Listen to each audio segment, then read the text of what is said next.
Una mirada a la justicia.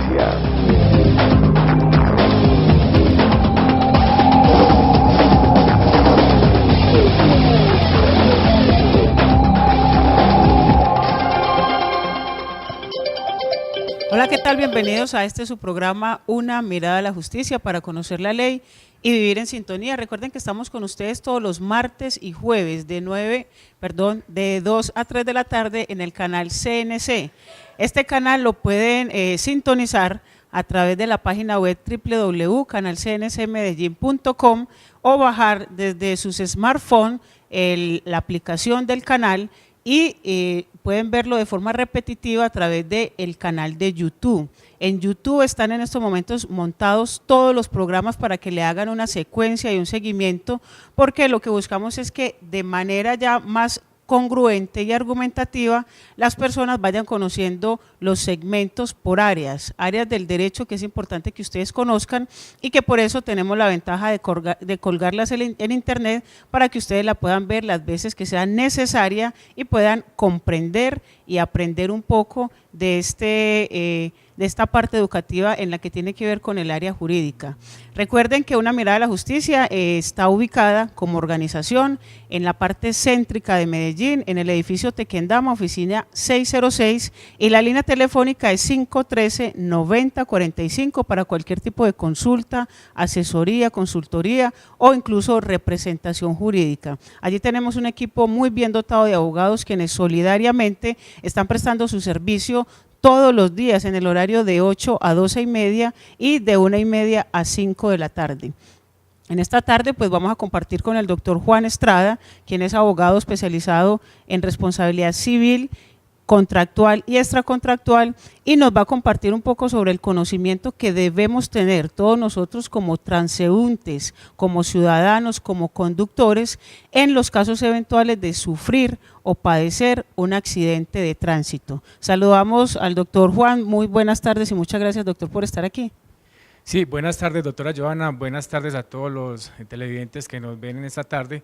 Y como lo ha dicho la doctora Joana, sí, hoy tocaremos el tema de qué hacer cuando nos ocurre un accidente de tránsito. Pues todos estamos expuestos a que nos ocurra desafortunadamente un accidente, ya que nadie puede decir que nunca se va a chocar o que nunca le va a pasar, puesto que conducir vehículo es una actividad peligrosa y en un momento dado puede desafortunadamente ocurrir un accidente, ya sea a nosotros o un familiar o cualquier persona cercana, y entonces es bueno saber qué debemos hacer desde esos primeros momentos cuando ocurre el accidente.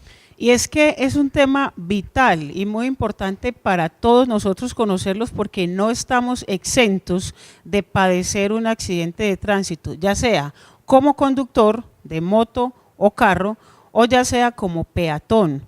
En cualquiera de las circunstancias tenemos que tener un conocimiento previo para saber cómo comportarnos, qué pasa en el lugar de los hechos, a quién debemos llamar. Y algo muy importante, doctor Juan, hay que guardar la cordura y tener como ese aspecto como seres humanos de comprender lo que está pasando para no alterarnos, para no violentarnos o incluso muchas veces agredir a la persona que desafortunadamente nos accidentó o accidentamos. Hay que tener todas esas previsiones para poder tener la ventaja ya de ir a un proceso o a un trámite administrativo que le va a servir como base fundamental, valga la redundancia, para el cobro de daños y perjuicios. Vamos a poner, doctor, en este espacio la simulación entonces de cómo sería un accidente de tránsito y qué deberes y cómo debemos actuar allí en él. Claro que sí. Bueno, un accidente de tránsito es un evento donde ocurre, desafortunadamente, un accidente, ya sea entre un vehículo o otro vehículo, o una motocicleta y un vehículo automotor, ya sea carro, o entre un vehículo y un peatón. Entonces, desde esos primeros momentos, como usted lo dice, doctora, muy importante, hay que guardar la calma, puesto que no se puede, no es bueno alterarse, porque uno alterado pues hace cosas que no están dentro de lo que se quiere hacer.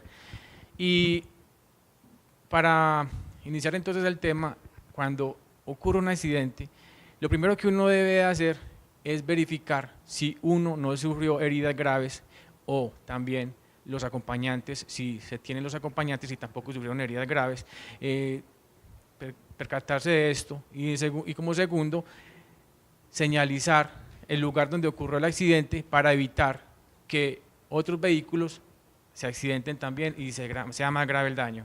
O sea que es muy importante tener en cuenta en qué situación se pudieran encontrar las personas que están dentro del vehículo con uno, pero también la persona, o sea, el otro conductor, mirar si hay lesiones por parte y parte antes de cualquier actuación.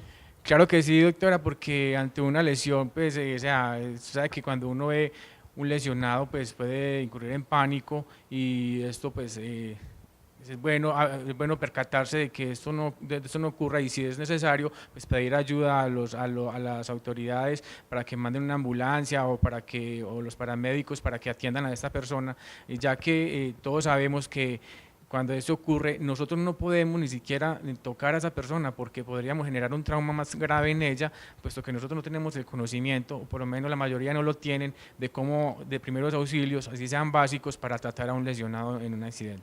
Muchos no lo sabemos, pero dentro de nuestro equipo de carreteras existen unos conitos y unas aleticas de color. Esas son las que se deben utilizar para cercar de alguna forma o brindar un espacio en un momento de accidentalidad. Claro que sí, esas son las señalizaciones que se deben poner cuando ocurre un accidente para evitar o para que los otros vehículos lo puedan visualizar y así evitar que pueda ocurrir un accidente más grave aún, puesto que cuando se está en la ciudad, pues digamos que no es diferente, pero digamos en carretera, muchas veces en una curva y ocurre un accidente y llega un vehículo y la toma a una velocidad más o menos sin percatarse de que allí hay un accidente y puede generar un daño aún más grave por falta de esta señalización. Entonces es muy importante señalizar el lugar del accidente y encender las estacionarias para que así lo puedan ver los otros vehículos. Esto sin contar la cantidad de curiosos que generalmente llegan y que generalmente ocasionan otros accidentes en el lugar de los hechos.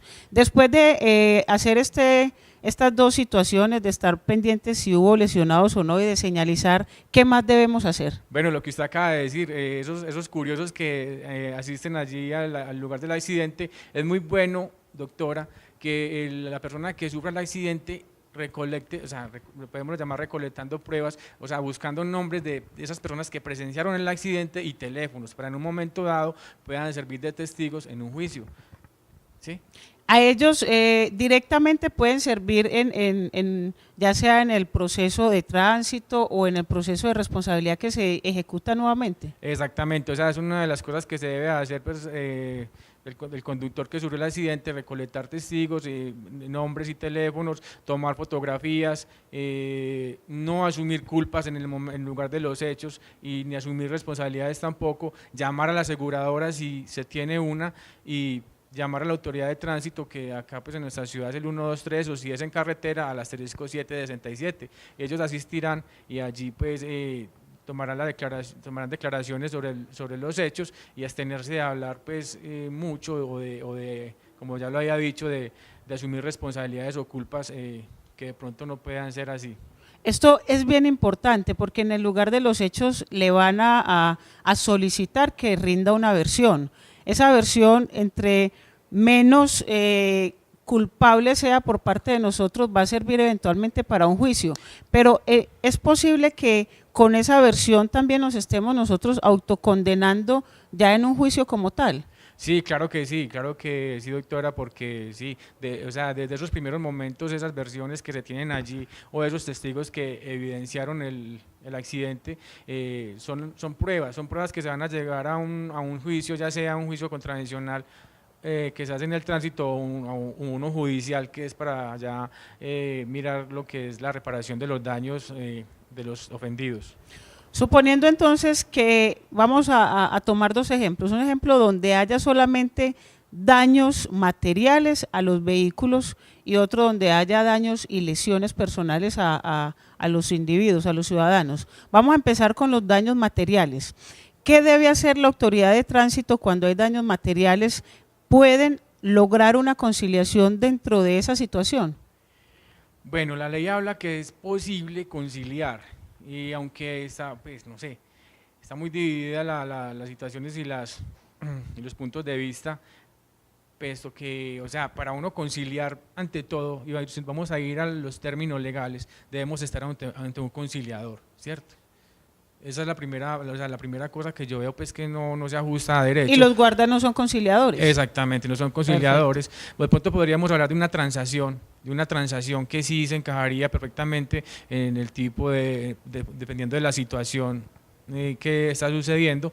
Y pues esta transacción, pues sí, yo inclusive se puede hacer antes de que lleguen las autoridades competentes, porque muchas veces uno ve que dos vehículos colisionan y se prenden los carros y se van y el que reconoce, o cuando la culpa es muy evidente por parte de uno de los conductores, va y arregla el vehículo del ofendido o de la víctima y no pasa nada y se evita una sanción.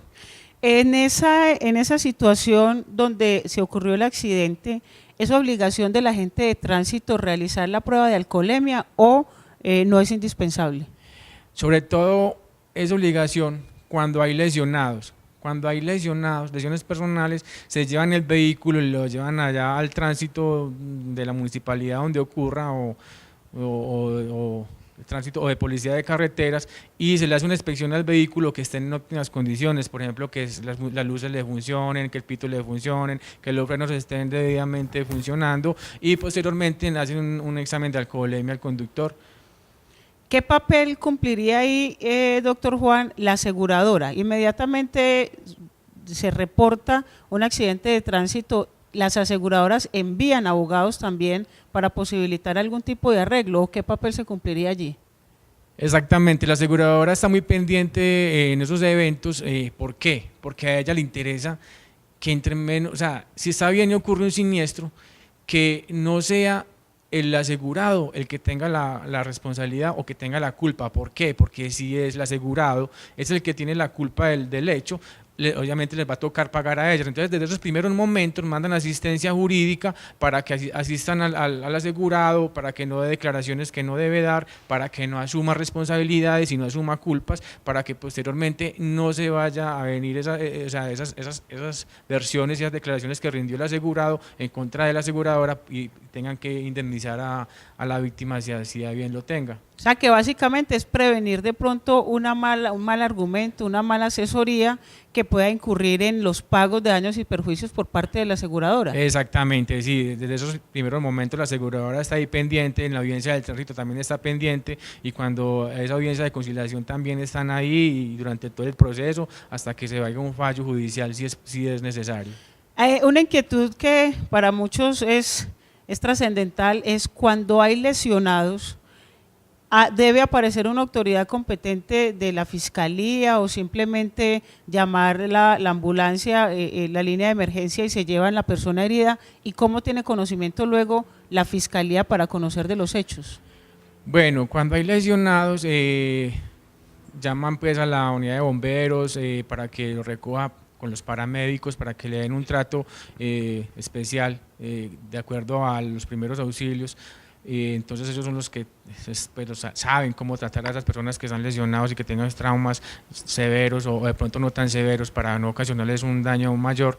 Y allí pues es muy importante lo del SOA, que tenga el SOA vigente, los llevan a una clínica, allí lo atienden y lo valoran, pues si es un daño grave pues le dan el trato que debe tener hasta que se recupere y ya la persona cuando ya esté recuperada va a la fiscalía e interpone una querella, porque por lesiones personales culposas. No es de oficio, no. Necesariamente hay que interponer la querella. Cuando es un delito querellable no es de oficio, tiene que ir el querellable, o si no puede ir él, puede ir un representante, puede ser la mamá, la esposa o inclusive el abogado y después se ratifica la querella cuando ya conozcan cuando ya la fiscal que esté conociendo del caso empieza a investigar el hecho.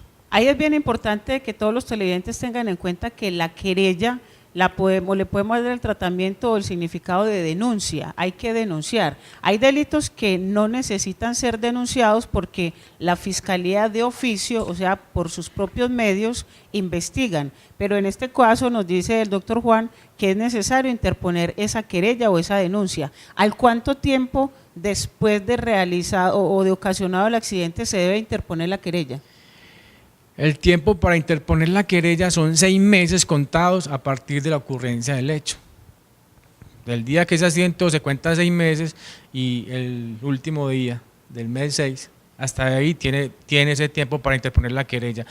Bueno, entonces es muy importante también, doctora, que cuando se llame a la autoridad de tránsito para que él levante el croquis, porque el croquis es muy importante en un evento de estos, ya que es una prueba.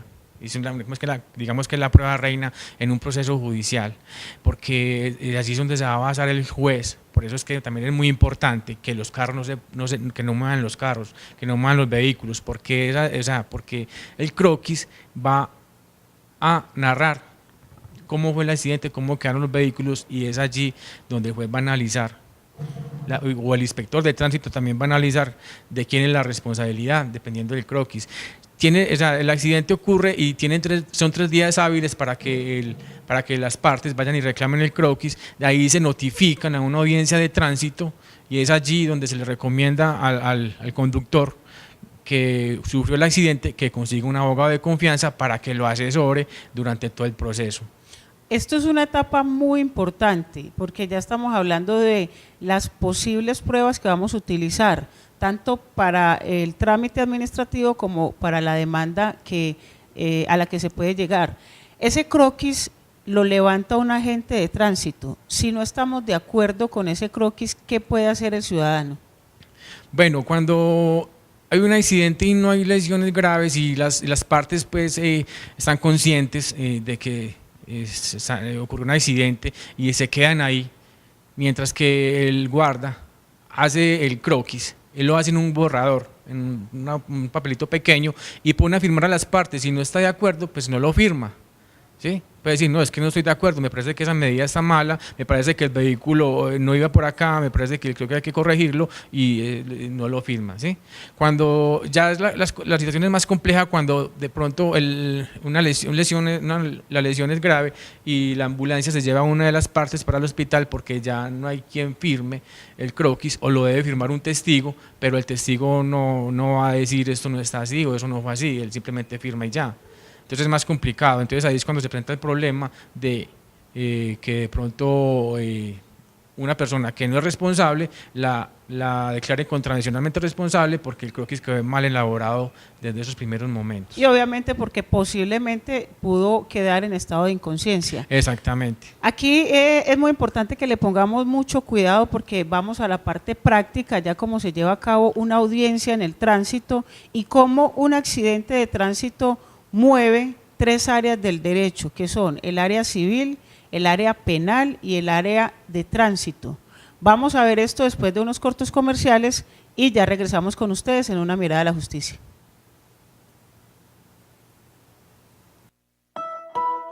Comienza Espacio Publicitario. CNC Medellín.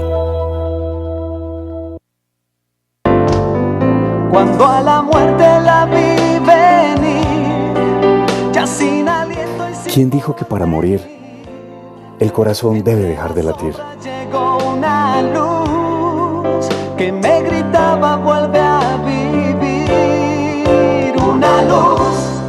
Estás viviendo al límite. ¿Qué esperas? Fundación La Luz, Centro Nacional para el Tratamiento y Prevención de las Adicciones. ¿Estás pensando en asesorías contables? Con el contador Diego Luis Cortés puedes hacerlo. Llámalo al celular 312-295-5967 o escríbele al correo diegolu56@yahoo.es. Ustedes y nosotros. Ustedes y nosotros tenemos una cita en el programa que alegra tus mañanas. El magazine que te informa y te divierte. Desde las 9 de la mañana en el canal CNC, tu punto de encuentro. Clínicas odontológicas especializadas. Somos un equipo de especialistas en todas las áreas de odontología y tenemos para tu sonrisa las más innovadoras técnicas en nuestros tratamientos. Ven ya y disfruta de nuestras promociones en ortodoncia con planes desde 50.000 de inicial y 50.000 pesos mensual. Implantes dentales desde 2.600.000, diseño de sonrisa desde 300.000 pesos, prótesis dental desde 100.000 pesos, blanqueamiento desde 100.000 pesos, cambio de amalgamas por resinas desde 100.000. Te esperamos en nuestras sedes ubicadas en Medellín junto a la estación Floresta del Metro o en Barbosa en el parque principal junto a la iglesia. En la Mueblería Unida obtén tu crédito ya para que decores tu casa con eso que tanto habías querido. Encuéntranos en nuestra sede de Itagüí, a media cuadra del parque principal, en la calle 51 con la 4946.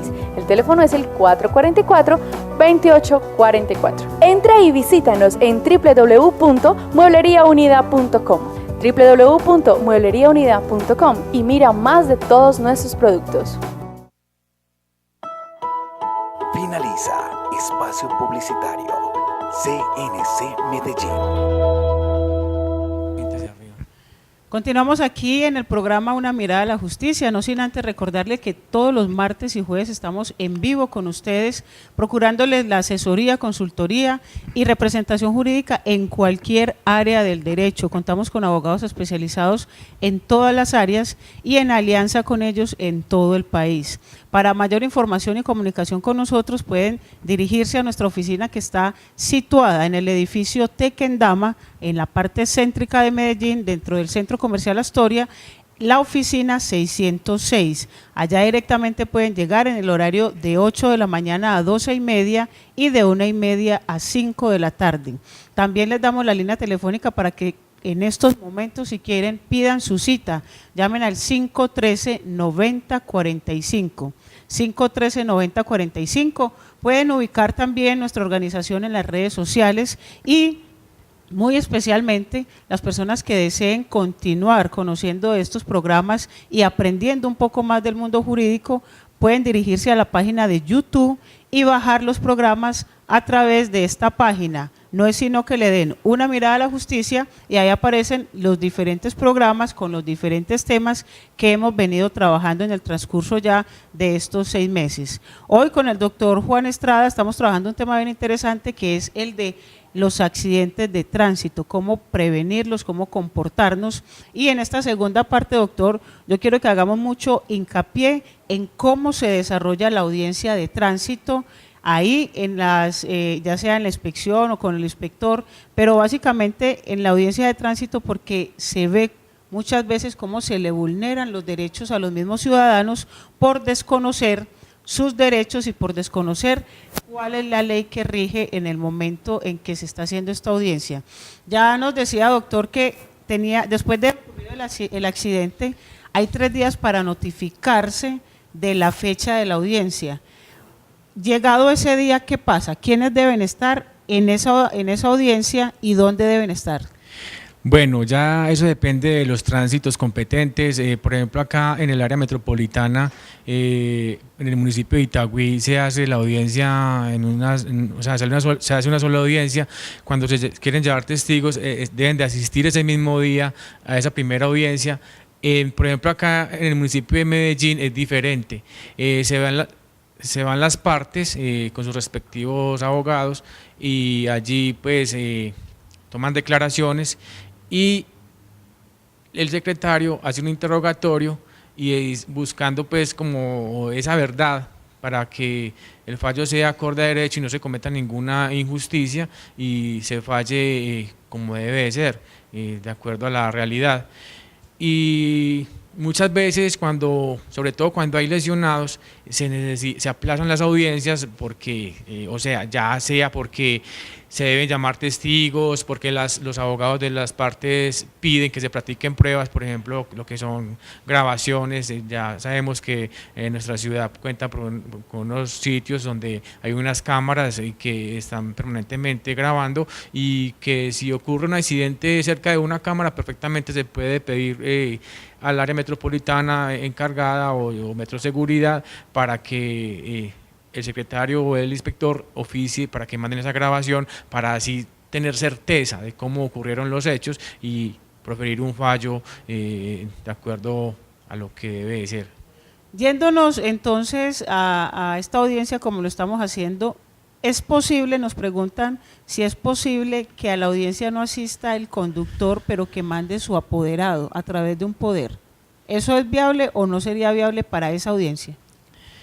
Es viable, pero no lo recomiendo. ¿Por qué? Porque allí en esa primera audiencia se van a tomar declaraciones y obviamente el abogado, el representante, no va a saber cómo ocurrieron los hechos, ni va a poder saber decir qué fue lo que pasó. Entonces no es conveniente. Ya cuando de pronto, cuando ya la parte da la declaración a las próximas audiencias, sí perfectamente podría ir el abogado sin necesidad de que asista la parte que incurrió en el accidente.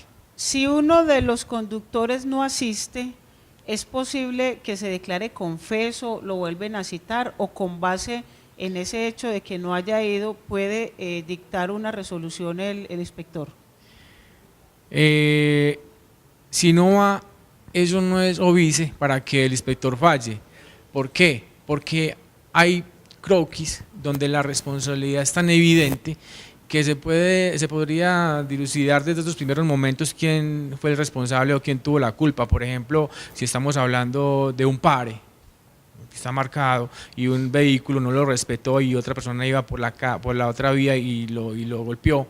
Pues si la persona que fue golpeada no va a la audiencia, yo creo que el fallo debería ser a su favor, porque… Aun cuando no vaya a la audiencia, posiblemente puede ser el fallo a su favor, de acuerdo a la prueba que es el croquis. Exactamente, de acuerdo a la prueba que es el croquis, y el fallo debería ser a su favor. Si él no asiste a la audiencia, eso no importa, eso no incide en que sea responsable o no, pues lo que se valora son las pruebas que se tienen en ese momento, y la prueba pues para el croquis es la prueba que se tiene, que recolectó la autoridad competente, y el juez debe fallar conforme a esa prueba. Aquí es algo bien importante y es buscar los recursos, buscar las pruebas para que si usted no se siente culpable, pues también pueda encarar la situación y buscar un fallo favorable. Ahora nos decía el doctor que pruebas pueden ser los testimonios de la gente que había alrededor, pueden ser las cámaras de video, puede ser la versión de uno mismo cuando la dio en la fecha del accidente. En caso eventual que esas pruebas solicitadas sean negadas por el inspector, ¿qué puede pasar? ¿Qué puede hacer el ciudadano? Pues doctora, yo pienso que una prueba, cuando exista pues una situación donde no se tenga, donde el inspector no se tenga ese fundamento claro para prohibir un fallo, y que se tengan pruebas en las cuales la parte solicita, él las debe de otorgar, puesto que si no lo hace estaría violando el debido proceso, el artículo constitucional, el artículo 29 de la Constitución, donde se dice que todos tenemos derecho a un debido proceso, y pedir una prueba es algo que hace parte del debido proceso. Y es algo bien importante porque usted debe saber también que puede utilizar los recursos que son el recurso de reposición en caso eventual de que no se alleguen o no se faciliten esas pruebas. Siendo así, es posible que se suspenda la audiencia y se retome para una próxima fecha para que llegue el testigo o para que llegue el video o para que llegue la prueba que se está esperando. Sí, generalmente cuando se piden pruebas o cuando cualquier tipo de prueba, ya sea testigos o videos, la audiencia se suspende y se aplaza para otra fecha, para dar tiempo que esas pruebas lleguen o que se citen los testigos y valorar la prueba debidamente, y posteriormente ya hay un fallo. En un caso eventual que llevamos en nuestra organización, también se citó como parte probatoria al agente de tránsito. ¿Es válida esa situación para que el agente rinda su versión o sustente el mismo croquis que él elaboró? Claro que sí, es válido que el agente asista, y también allí lo van a interrogar y él va a dar fe de lo que ocurrió, aunque yo también tuve una audiencia así en estos días y donde el funcionario de medicina legal, porque eso fue un homicidio, asistió a la audiencia y muy formal declaró y dio su punto de vista y aclaró lo del croquis y todo lo relacionado, y pues eso ayudó a que se prohibiera un fallo de acuerdo a lo que ocurrió realmente. El fallo se profiere con las partes ahí en el momento y obviamente si a una de las partes no le fue bien en ese fallo, ¿qué acciones o qué recursos puede interponer?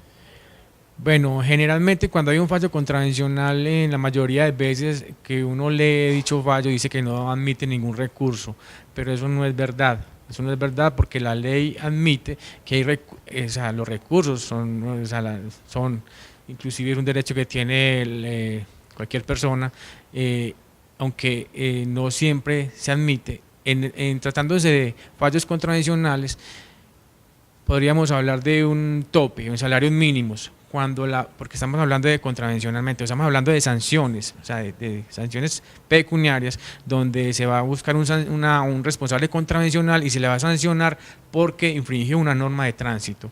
Entonces, cuando esa sanción excede los 20 salarios mínimos legales diarios, hay recurso de apelación. Recurso de apelación, es muy importante que lo tengan en cuenta. Los recursos los más generales son apelación y reposición, o digámoslo al contrario, reposición y apelación. Expliquemos un poco en qué consiste cada recurso para que les quede a las personas más conocimiento sobre ellos. Sí, los tipos de recursos son, vamos a hablar de los dos, de reposición y de apelación. El de reposición es un recurso que se le dice al funcionario: mire, yo considero que este fallo no está acorde, ese fallo debería ser de otra manera, sustentándolo, pues argumentándolo con pruebas. Cambie el fallo, reponga el fallo, y ahí viene la palabra. El mismo funcionario repone. Exactamente. O sea, cambia de opinión, pero el mismo funcionario. Exactamente, o sea, si se logró argumentar, se le logró cambiar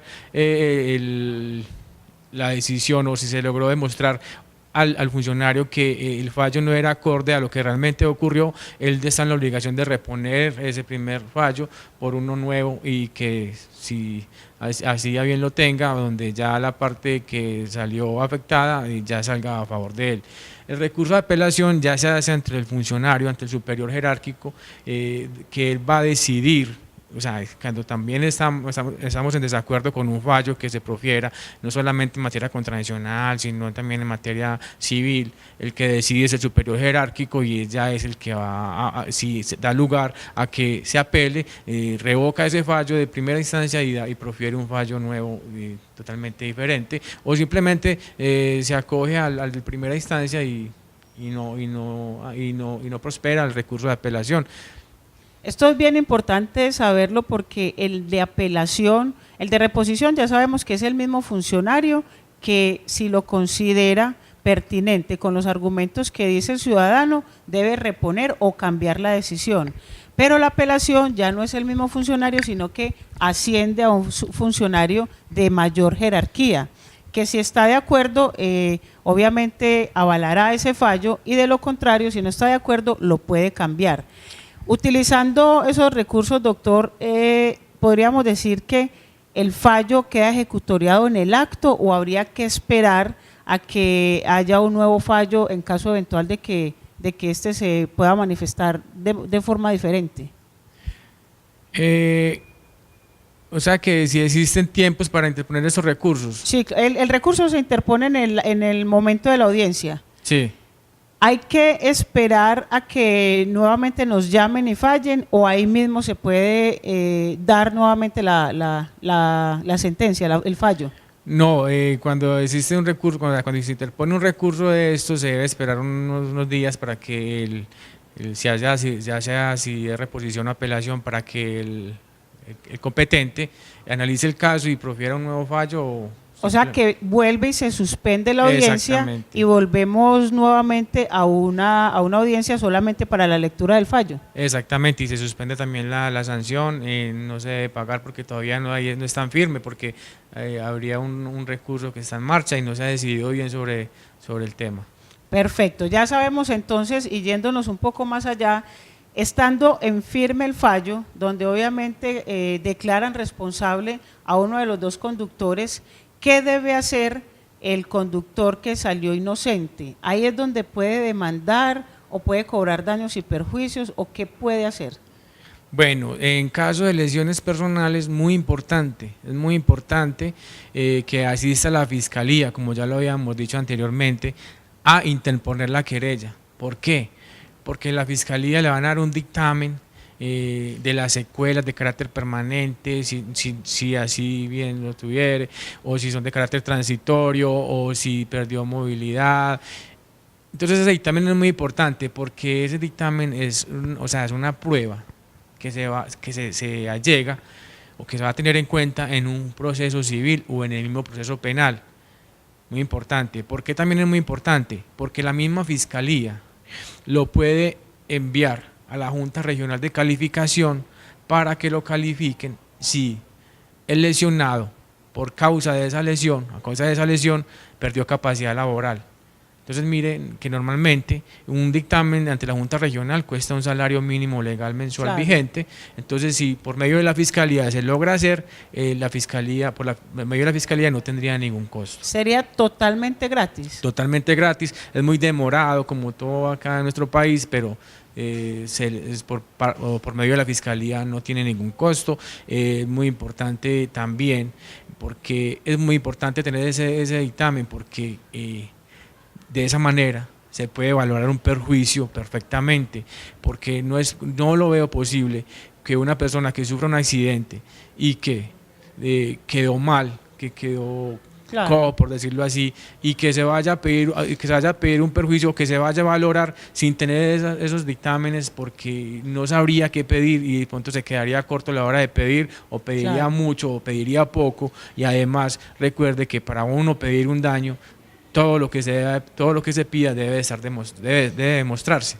Y ahí es donde decimos que se empiezan a mover varias áreas del derecho. Ya vimos cómo en el tránsito estuvimos en la parte administrativa, ya nos vamos involucrando más en el área penal cuando hay unas lesiones personales o incluso un delito de homicidio que se puede catalogar como culposo, y luego vamos al área civil donde vamos a cobrar los daños y perjuicios.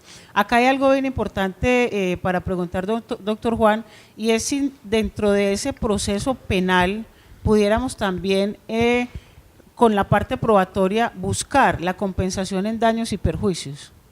Sí, sí es posible,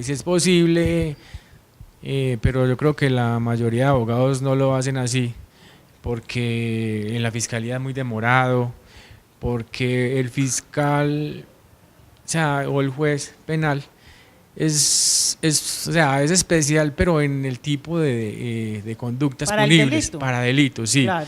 En cuanto a lo que son reparaciones por daños y perjuicios, yo pensaría que el juez civil es la persona idónea para decidir sobre estos temas. Entonces, es bueno interpretar la querella para que la Fiscalía le dé los dictámenes que ya habíamos hablado antes, y con esas pruebas iríamos a un proceso civil, y de acuerdo a lo que se tenga, de esos dictámenes que se tengan, se valora el perjuicio, y ya en un juicio civil el juez civil es el que va a decidir, dependiendo de lo que se pruebe, cuánto vale el daño. Entonces, cuando la Fiscalía llama a conciliar, ¿qué se concilia? ¿El delito o también es posible que erróneamente se concilien los daños y perjuicios? No, cuando la Fiscalía llama a conciliar, se concilia siempre los daños y perjuicios. Daños y perjuicios. Exactamente. O sea que no es bueno conciliar en la Fiscalía para tener la oportunidad de interponer la demanda civil. Pues no lo recomiendo, porque inclusive me han pasado casos donde la fiscal cita audiencia de conciliación y uno le dice, doctora, pero es que no sabemos cuánto vale el daño. No, pero es que pida ahí más o menos algo que usted considere, y eso no es así. Claro. Eso no es así, porque uno tiene que tener certeza, y uno de los principios de la reparación es dejar a la víctima lo más cerca de lo que estaba antes de que ocurriera el accidente. Entonces, uno cómo va a poder valorar un perjuicio sin tener las pruebas científicas y los fundamentos para poderlo valorar adecuadamente. Muy importante, pero entonces sí le dejaríamos a la Fiscalía ese trabajo de que impute un delito y que posiblemente salga condenado a alguien por unas lesiones personales culposas o un homicidio culposo, por ejemplo. Exactamente, entonces ya, bueno, ahí se inicia el trámite ante la Fiscalía, y si no se concilia, entonces por allá más adelante, cuando ya tenga una sentencia en firme condenatoria. En el área penal. En el área penal. Sí. Hay una partecita que se llama incidente de reparación integral, que eso es como un pequeño proceso civil dentro del proceso penal. pero hay que esperar que tenga una sentencia en firma condenatoria. Tiene que haber una sentencia En firme. condenatoria. Condenatoria. Y si lo eximen de responsabilidad, no habría cómo interponer ese incidente. No habría cómo interponer ese incidente. Entonces, ¿qué hace la gente? Entonces la gente inicia el proceso penal, y cuando inicia el incidente, porque eso es a petición, a voluntad de las partes, si quiere iniciar el incidente de reparación, cuando tenga sentencia en firme, usted le dice al juez que usted va a iniciar el incidente de reparación integral. Si no, no lo inicia, porque ya tiene otro proceso por la vía civil. Entonces no se podría iniciar el incidente, porque entonces estaríamos cobrando 2 veces el mismo daño, Claro. y eso es prohibido también. Entonces ahí se perdería de pronto un recurso para la persona que lleve dentro del proceso penal ese incidente de la parte civil, bajo el entendido de que si no se condena al ciudadano, obviamente no hay cómo cobrarle esos daños y perjuicios. Exactamente, porque entonces ya estaríamos hablando que la responsabilidad fue de la víctima, una culpa exclusiva de la víctima, y que el que estaba siendo investigado y Claro. no tuvo ningún tipo de responsabilidad. Entonces no es posible que él pague un perjuicio que generó dicho accidente, porque no fue el responsable. Ahí entonces entramos ya en la materia del área civil, y esto es muy importante porque acá ya vamos viendo cómo es posible que a nosotros nos compensen los daños, tanto materiales, daños morales, daños incluso muchas veces intelectuales, doctor, y esto lo ideal es hacerlo a través de una demanda de responsabilidad extracontractual. ¿Cómo pasamos entonces? Hay que esperar a que condenen a la persona en la parte penal, o independiente de una condena penal podemos iniciar un proceso civil para buscar esta compensación de daños. Sí, doctora, independiente de la acción penal, se puede iniciar una acción civil y no impide en que se inicie, y se pide un daño que fue cierto y que además la víctima no está en la obligación de soportar, para que le sea pagado, independiente si se inició la acción penal o no. ¿Y cómo eventualmente, si sale exonerado de responsabilidad penal el ciudadano, en la parte civil no tiene ningún tipo de injerencia?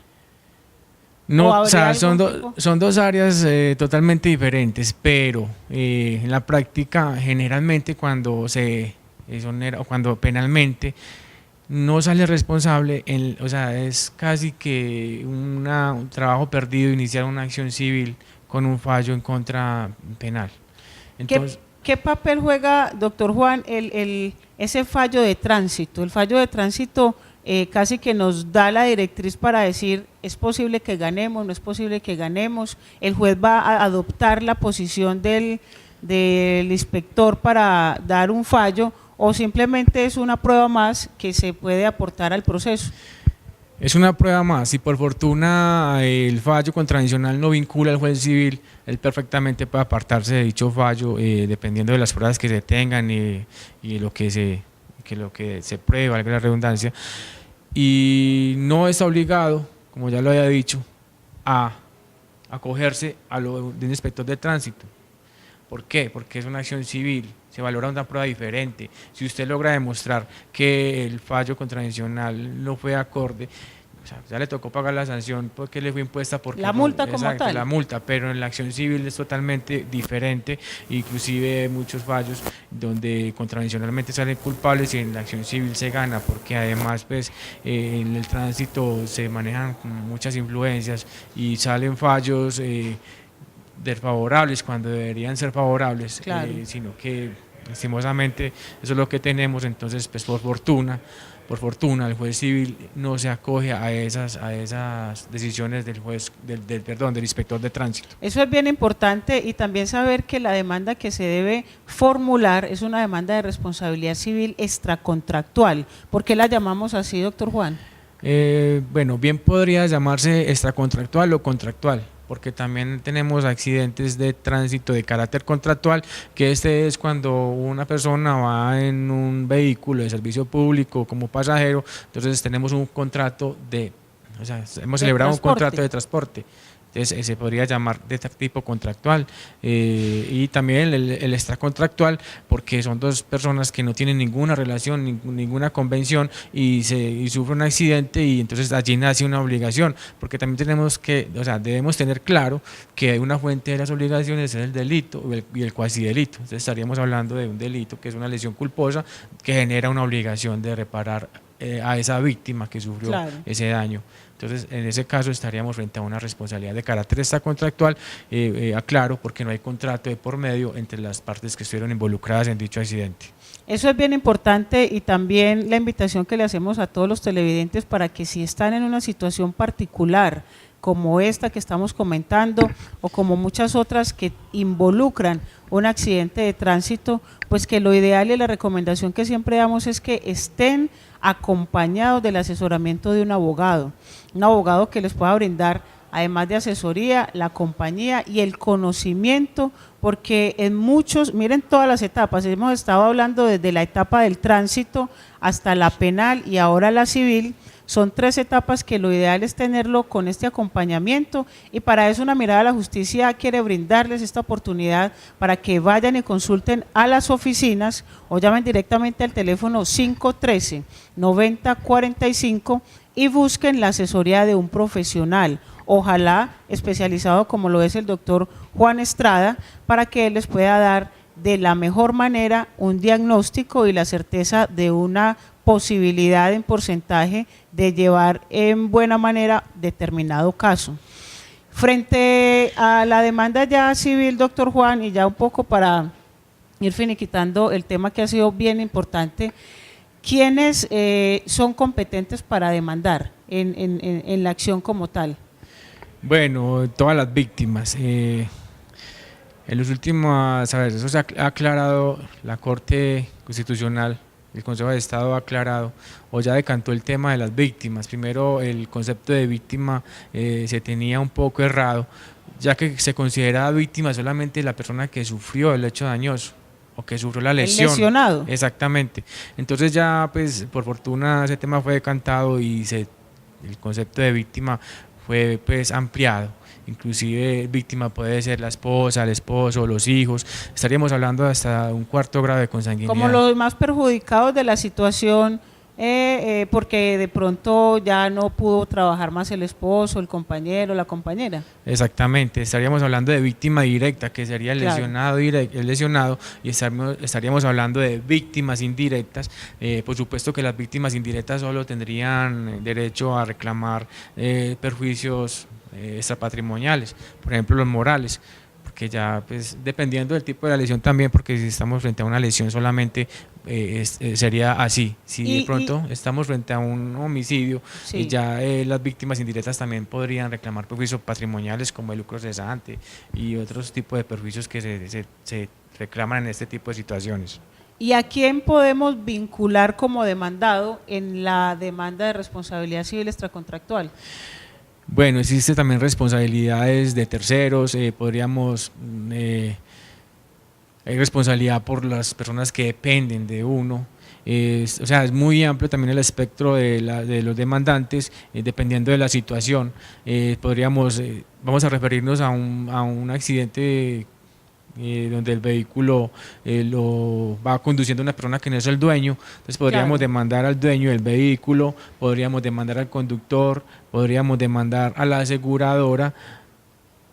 Y en caso eventual, si es un taxi, a la empresa de donde está agremiado ese taxi también. Exactamente, muy importante. O el vehículo de servicio público. Muy importante, si es un vehículo de servicio público, la empresa también es responsable, solidariamente, además, por los daños que cometa ese conductor o ese chofer. ¿Y la aseguradora? Y la aseguradora no es solidaria, pero se tiene una acción directa en contra de la aseguradora. ¿No es solidaria? No es solidaria. Eso es bien importante tenerlo en cuenta. Esto es básicamente como un conocimiento muy especializado en un área que todos eventualmente podemos estar inmersos en ella, y es la posibilidad de un accidente de tránsito.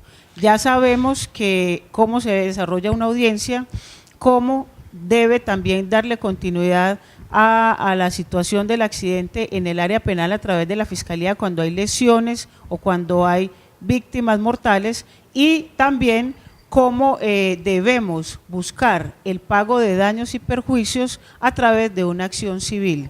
Una mirada a la justicia ofrece sus servicios y el portafolio es bien amplio para que todos ustedes acudan allá a nuestras oficinas y busquen la representación con los abogados que están muy capacitados y con un conocimiento muy profundo en estos temas para que ustedes puedan tener el acompañamiento. Por eso les invitamos a que marquen ya el teléfono 513-9045.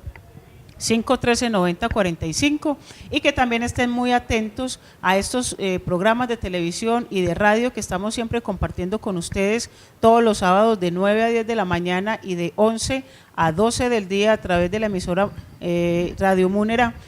Allá estamos brindando también la posibilidad de que ustedes puedan tener, además de un acercamiento, un asesoramiento y la representación jurídica. Doctor Juan, el tiempo es muy corto y ya para finalizar entonces nuestro programa le damos el agradecimiento muy especial y que contemos con usted nuevamente en un próximo programa. Claro que sí, doctora, muchas gracias a usted por la invitación y espero seguir viniendo acá a estos espacios que además son educativos y que son temas, como usted lo decía ahorita, que nadie está exento de que le ocurra una situación de estas, puesto que estamos expuestos al riesgo todos los días. Todos los días, y por eso entonces todos ustedes estén muy conectados con una mirada a la justicia para que vivan en sintonía. Que tengan un feliz día y hasta pronto.